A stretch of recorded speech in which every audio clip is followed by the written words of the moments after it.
আজকে আমি একটু বেড়ে যাব আর আমি একটুখানি এখন আমি যাব হচ্ছে আমার নানা বাড়িতে। তার জন্য আমি একটু সাজগোজ করে নিচ্ছি যেন ভূতরা দেখলে আমাকে খুশি হয়ে যায়। আসসালামু আলাইকুম, সবাই কেমন আছেন? আমি হচ্ছি মাহা রহমান।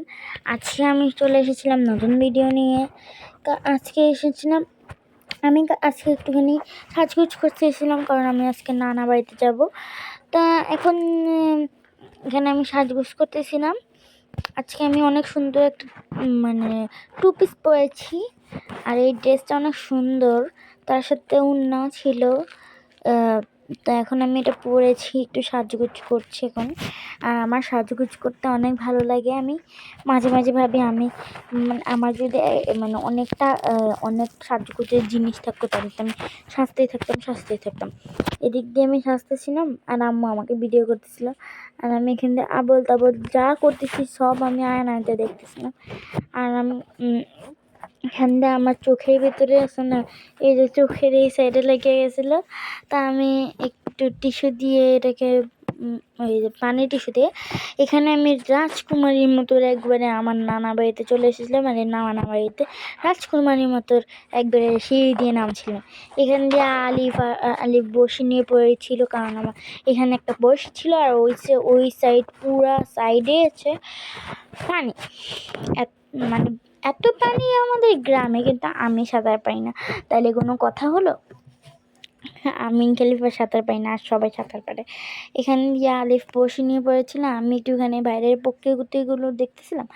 এই যে এখান দিয়ে চলে এসেছিলাম আমি। আর এই যে এখানে হচ্ছে আমাদের এখানে কল ছিল, আমি এখানে কল চিপছিলাম, কারণ আমার অনেক কল চিপতে অনেক ভালো লাগে।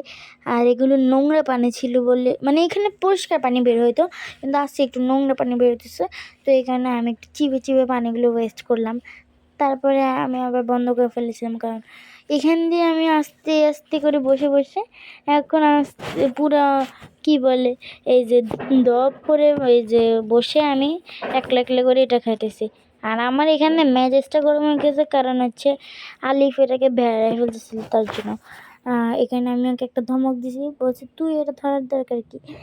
তারপরে এই বড়শিটাও কিন্তু আমারই, ও ধরতেছিল এখানে এই দেখি সমস্যা, ও খালি পেঁচাই ফেলতেছিল তার জন্য আর লাফাইতেছিল।